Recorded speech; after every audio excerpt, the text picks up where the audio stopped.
नमस्कार, आप देख रहे हैं एसआरबी का खास शो वंदे मातरम। आज लोग घरों में बैठे हैं क्योंकि उन्हें लग रहा था कि कहीं ना कहीं 3 मई के बाद उन्हें लॉकडाउन से छुटकारा मिल जाएगा। उन्हें लग रहा था कि 3 मई के बाद कोरोना वायरस जैसी महामारी के मरीजों में कुछ गिरावट देखने को मिलेगी, जिसके जरिए हमारे देश का शासन एवं प्रशासन लॉकडाउन के खोलने पर विचार कर सकता है। तो वहीं हम आपको बता दें कि लॉकडाउन अब 2 हफ्तों के लिए और बढ़ा दिया गया है। यह लॉकडाउन अब 14 दिनों तक और लागू रहेगा। अब आपको लॉकडाउन के तहत 54 दिनों का लॉकडाउन झेलना पड़ेगा, क्योंकि इसके पहले 22 मार्च को जनता कर्फ्यू, 25 मार्च से लेकर 14 अप्रैल तक लॉकडाउन रहा एवं इसके बाद 15 अप्रैल से 3 मई तक लॉकडाउन 2.0 लागू रहा। तो वहीं अब 4 मई के बाद 2 हफ्तों के लिए और लॉकडाउन बढ़ा दिया गया है। यह हमारे देश के शासन या प्रशासन के आदेश पर किया गया। हमारे देश को 3 जोन में बांट दिया गया है। तो वहीं इसके अंदर भी कुछ कंटेंट जोन हैं, जिसके बारे में हम आपको आगे बताएंगे। तो वहीं जनता के मन में अब यह सवाल आता है कि हमारे देश के प्रशासन को इतना बड़ा फैसला लेने की क्या ज़रूरत थी। तो वहीं हम आपको बता दें कि देश एवं प्रदेश के अन्य राज्यों के अन्य शहरों एवं ग्रामीण क्षेत्रों से कुछ ऐसी तस्वीरें, कुछ ऐसे वीडियो सरकार को मिल रहे थे। जनता कहीं ना कहीं समझ रही थी कि हम जो भी कर रहे हैं वह शासन प्रशासन से छुपा हुआ है, कोई हमें नहीं देख रहा।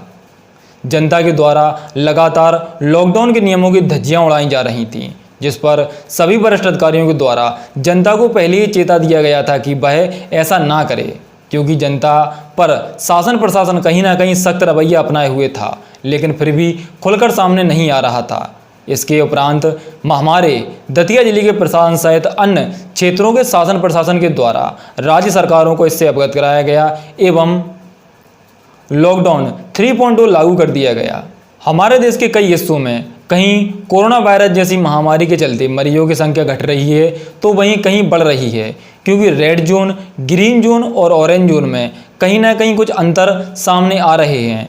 पहले हमारे यहाँ ग्रीन जोन की संख्या कुछ अलग थी, तो वह अब घटकर कम हो गई। इस आधार पर लॉकडाउन 3.0 लागू कर दिया गया। तो वहीं अब एसआरबी कैमरे में कुछ ऐसी तस्वीरें कैद हुई हैं, जिसके आधार पर हम कह सकते हैं कि आज लॉकडाउन के चलते जनता घरों में कैद है, या ऐसा कह सकते हैं पिंजरे में कैद है, और वहीं बेजुबान जानवर सहित अन्य पशु पक्षी आज़ाद घूम रहे हैं। आज सुख सुविधाओं सहित पैसे की कोई अहमियत नहीं रही। जनता को पैसे होने के बावजूद भी लॉकडाउन का सामना करना पड़ रहा है। वह इन पैसों के बलबूते पर भी कोरोना वायरस जैसी महामारी को रोक नहीं सकती। हमारे दतिया जिले सहित अन्य जिलों से भी कुछ तस्वीरें सामने आईं, जिसके आधार पर यह फैसला लिया गया। तो वहीं हम आपको बता दें कि इससे पहले हमारे देश के प्रधानमंत्री नरेंद्र मोदी के द्वारा एक बैठक का आयोजन किया गया। इस बैठक में सभी राज्यों के मुख्यमंत्रियों ने भाग लिया। तो वहीं प्रधानमंत्री के द्वारा उन लोगों से लॉकडाउन को बढ़ाने संबंधी में चर्चा की गई, जिस पर सभी राज्यों के मुख्यमंत्री ने लॉकडाउन को बढ़ाने के पक्ष में अपना फैसला सुनाया। तो वहीं हम आपको बता दें कि अगर देश के प्रधानमंत्री नरेंद्र मोदी के द्वारा लॉकडाउन नहीं बढ़ाया जाता, तो भी हमारे राज्य के मुख्यमंत्रियों द्वारा आंशिक रूप से लॉकडाउन लागू कर दिया जाता, क्योंकि हर राज्य का मुख्यमंत्री यही चाहता है कि कोरोना वायरस जैसी महामारी उसके राज्य में ना फैले। हमारे राज्य सहित अन्य राज्यों के मुख्यमंत्री भी लॉकडाउन को बढ़ाने के पक्ष में थे। अगर फैसला प्रधानमंत्री की तरफ से नहीं आता, तो भी राज्यों के मुख्यमंत्री लॉकडाउन को खोलने के समर्थन में नहीं थे। लॉकडाउन के चलते जहां ग्रीन जोन है, वहां पर शराब की दुकानों खोलने के संबंध में सूचना जारी की जा सकती है। सूत्रों के हवाले से हमें खबर मिल रही है कि सरकार शराब की दुकानों को खोलने पर विचार कर रही है। ऐसा सिर्फ सूत्रों के हवाले से खबर है, एसआरबी इसकी पुष्टि नहीं करता। तो वहीं लॉकडाउन के समय में 65 वर्ष से ज़्यादा उम्र के बुजुर्ग, 10 वर्ष से कम उम्र के बच्चे सहित गर्भवती महिलाओं को रेड, ग्रीन या ऑरेंज जोन में भी बाहर निकलने की अनुमति नहीं है, वह घर पर ही रहें। तो वहीं अब हम टोटल लॉकडाउन की बात कर लेते हैं। देश के प्रधानमंत्री नरेंद्र मोदी के द्वारा सर्वप्रथम 22 मार्च को जनता कर्फ्यू का आह्वान किया गया। जनता कर्फ्यू के आह्वान पर जनता द्वारा समर्थन भी किया गया। तो वहीं 25 मार्च को लॉकडाउन का प्रथम चरण लागू हुआ। यह 21 दिनों का रहा। तो वहीं यह लॉकडाउन 14 अप्रैल तक रहा। तो वहीं दूसरा लॉकडाउन 15 अप्रैल से लेकर 3 मई तक लागू रहा। जनता के द्वारा यह समझा गया कि लॉकडाउन 2 पॉइंट के बाद उन्हें लॉकडाउन से राहत मिलेगी। कोरोना वायरस जैसी महामारी के चलते जो मरीजों की संख्या हमारे यहाँ बढ़ रही है, उनमें कहीं ना कहीं गिरावट आएगी। इसके पीछे कहीं ना कहीं जनता की उन लापरवाहियां हैं जो लॉकडाउन के बीच जो शासन प्रशासन द्वारा उन्हें रियायत बरती गई, उसका कहीं ना कहीं जनता के द्वारा गलत फ़ायदा उठाया गया।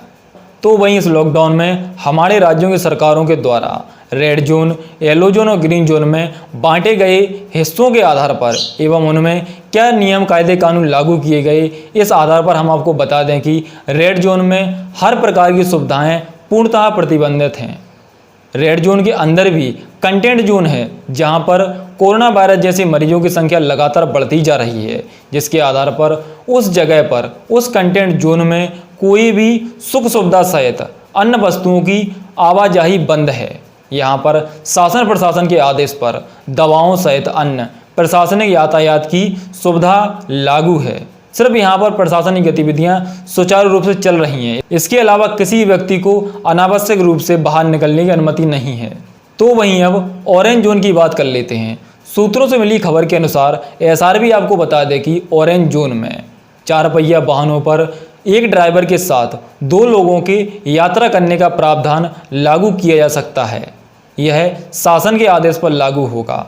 तो वहीं अगर 2 पहिया वाहनों की बात करें तो यहाँ पर भी शासन के दिशा निर्देश एवं नियमों के आधार पर यात्रा करना संभव हो सकता है। शासन इस पर विचार कर रहा है। एसआरबी इस बात की पुष्टि नहीं करता। तो वहीं ऑरेंज जोन वह जोन होता है जहाँ पर 14 दिनों के अंतराल में कोई भी कोरोना वायरस से संबंधित मरीज नहीं मिलता। ऐसे जोन को ऑरेंज जोन में कन्वर्ट कर दिया जाता है। ऐसे जोन में जहां दैनिक उपयोग की वस्तुओं की दुकानें हैं, तो वह नियम एवं शासन प्रशासन के आदेशों पर ही सशर्त खोली जा सकेंगी। तो वहीं दुकानदार और ग्राहकों को यह तय करना होगा कि फेस मास्क और सोशल डिस्टेंसिंग का गंभीरता से पालन किया जाए। ऐसा नहीं करने पर जो भी रियायतें प्रशासन शासन द्वारा आपको दी जा रही हैं, उन पर पूर्णतः प्रतिबंध लगा दिया जाएगा और आप पर कार्रवाई भी हो सकती है। तो वहीं अब ग्रीन जोन की बात कर लेते हैं। ग्रीन जोन वह जोन होता है जहां पर कोरोना वायरस से संबंधित 28 दिनों तक कोई भी मरीज नहीं मिलता, उसे ग्रीन जोन कहा जाता है। तो वहीं दतिया जिला अभी ग्रीन जोन में है, लेकिन दतिया जिला ऑरेंज जोन से घिरा हुआ है। सूत्रों से मिली जानकारी के अनुसार एसआरबी आपको बता दे कि झांसी में अभी तक 4 मरीजों की पुष्टि प्रशासन द्वारा की जा सकी है। तो वहीं डबरा में भी कुछ मरीजों के मिलने की सूचना हमें प्राप्त हो रही है। तो वहीं ग्वालियर की अगर बात करें तो ग्वालियर में भी कोरोना के 8 मरीज सामने आ चुके हैं। इनमें से 2 मरीज स्वस्थ भी हो चुके हैं। ग्रीन जोन में सोशल डिस्टेंस और फेस मास्क लगाकर दुकान संचालक एवं ग्राहकों को अन्य सुविधाएं उपलब्ध की जाएंगी। तो वहीं एसआरबी आपको बता दें कि ऐसा नियम मध्य प्रदेश शासन द्वारा लागू किया जा चुका है। अगर फेस मास्क सहित सोशल डिस्टेंसिंग का पालन नहीं किया जाता है तो उन दुकानदारों सहित जनता पर भी कठोर कार्रवाई की जा सकती है। ग्रीन जोन में फैक्ट्री, छोटे मोटे उद्योगों को खोलने की मंजूरी प्रशासन दे सकता है। इस पर अभी विचार किया जा रहा है। तो वहीं एसआरबी आपको बता दें कि शादी और अंतिम संस्कार में शासन प्रशासन के नियम और आदेश के आधार पर आप शादी और अंतिम संस्कार कर सकते हैं। तो वहीं इस लॉकडाउन 3.2 में भी चाहे वह रेड जोन हो, ऑरेंज हो, ग्रीन हो, इनमें जो सेवाएं पहले बंद की गई थीं वह अब भी बंद रहेंगी। तो वहीं ऐसी कौन सी सेवाएं हैं? तो वहीं एसआरबी आपको बता दें कि ट्रेन, बस यातायात सहित अंतर्राज्यीय बसों पर पूर्णतः रोक लगा दी गई है। मंदिर, मस्जिद, चर्च, गुरुद्वारा सहित अन्य धार्मिक, राजनीतिक, सामाजिक कार्यक्रमों पर पूर्णतः प्रतिबंध लगा दिया जा चुका है। धार्मिक स्थल बंद रहेंगे। मंदिर, मस्जिद, गुरुद्वारा, चर्च यह पूर्णतः बंद रहेंगे। तो वहीं हम आपको बता दें कि लॉकडाउन के चलते या जो सरकार द्वारा लॉकडाउन लगाया गया उसमें सरकार ने क्या क्या किया, लॉकडाउन का प्रथम चरण कैसा रहा, लॉकडाउन का द्वितीय चरण कैसा रहा, लॉकडाउन का तृतीय चरण अब कैसा रहेगा, सरकार और प्रशासन शासन की क्या मंशा है, क्या रणनीति है, इस पर एक विस्तृत रिपोर्ट आज एसआरबी आपके सामने पेश करेगा। तो वहीं 22 मार्च पर जनता कर्फ्यू के बाद 25 मार्च को लॉकडाउन का प्रथम चरण लागू किया गया, जिसमें सरकार द्वारा उन इलाकों की जांच की गई जहां कोरोना वायरस के सबसे ज़्यादा मरीज मिले। तो वहीं वहां पर सर्वप्रथम लॉकडाउन लागू कर दिया गया, देश को लॉक कर दिया गया। इसके पीछे शासन प्रशासन की मंशा कहीं ना कहीं यह थी कि कोरोना वायरस जैसी महामारी हमारे देश में फैलने से उसे रोका जा सके। कोरोना वायरस मरीजों के आधार पर कोरोना वायरस के उन इलाकों की पहचान हुई। सरकार शासन प्रशासन द्वारा फेस मास्क, सोशल डिस्टेंसिंग पर जोर दिया गया। अधिकारी, सेहत कर्मचारी मैदान में उतरे और जनता को जागरूक किया, जिसके आधार पर कहीं ना कहीं पहला स्टेप यह रहा कि कोरोना वायरस जैसी महामारी को अपने स्तर पर पहुंचने से पहले ही रोक दिया गया। तो वहीं द्वितीय चरण की अगर बात करें तो हम लॉकडाउन 2.0 जब 15 अप्रैल को लागू किया गया, यह लॉकडाउन 3 मई तक लागू रहा। इस लॉकडाउन में कोरोना वायरस से संबंधित उन इलाकों की पहचान की गई। उन इलाकों को रेड जोन, ग्रीन जोन और ऑरेंज जोन में बांट दिया गया। इस लॉकडाउन में हमारे देश के पुलिस प्रशासनिक अधिकारी, डॉक्टरों सहित अन्य अधिकारियों और कर्मचारियों के द्वारा जनता के बीच में जाकर जनता को जागरूक किया गया। कोरोना वायरस से संबंधित उन हॉटस्पॉट और कंटेंट जोन की पहचान की गई, जिसके आधार पर कोरोना वायरस जैसी महामारी को रोकने से रोका गया। ICMR की रिपोर्ट के आधार पर हम आपको बता दें कि पहले ही घोषणा की जा चुकी थी कि मध्य प्रदेश सहित हमारे देश में अभी भी 40,000 के पार कोरोना वायरस के मरीजों की संख्या पहुंच सकती है। लॉकडाउन 2.0 में कहीं ना कहीं हमारे प्रशासनिक अधिकारी, डॉक्टरों के सहयोग से कोरोना वायरस जैसी महामारी को फैलने से रोका गया। उस पर पूर्णतः ब्रेक तो नहीं लगा, लेकिन कहीं ना कहीं मरीजों की संख्या में कुछ क्षेत्रों में गिरावट आई, तो वहीं जनता की लापरवाही के चलते कुछ क्षेत्रों में कोरोना वायरस के मरीजों की संख्या में इजाफा भी हुआ। लॉकडाउन 2.0 में प्रशासन और शासन ने जो रणनीति बनाई, उसके आधार पर हॉटस्पॉट और कंटेंट जोन घोषित करने के बाद कोरोना वायरस जैसी महामारी को अपने स्तर एवं जो स्तर से इटली और अन्य देशों में फैला है, इस आधार पर हम कह सकते हैं कि भारत में उस स्तर से नहीं फैल पाया। तो वहीं कहीं ना कहीं लॉकडाउन 2.0 भी सफल रहा। तो वहीं अब लॉकडाउन 3.0 की बात कर लेते हैं। लॉकडाउन 3.0 में सरकार अपनी जांच क्षमता बढ़ाने पर विचार कर रही है। उसका कहना है कि हम एक दिन में कम से कम 1 लाख लोगों की जांच कर सकें। लॉकडाउन 3.0 में भारत की इकोनॉमी को कहीं ना कहीं पटरी पर लाने का प्रयास किया जाएगा। दूसरे राज्यों में फंसे मजदूरों को भी अपने घरों पर पहुंचाने का कार्य सरकार आशासन प्रशासन के आदेश पर कर सकेगी। तो वहीं अन्य राज्यों से भी तस्वीरें सामने आ रही हैं कि कुछ राज्यों के द्वारा ट्रेनों से अपने गंतव्य स्थान तक मजदूरों को पहुंचाया जा रहा है। तो वहीं अब हम कोरोना वायरस के मरीजों की बात कर लेते हैं।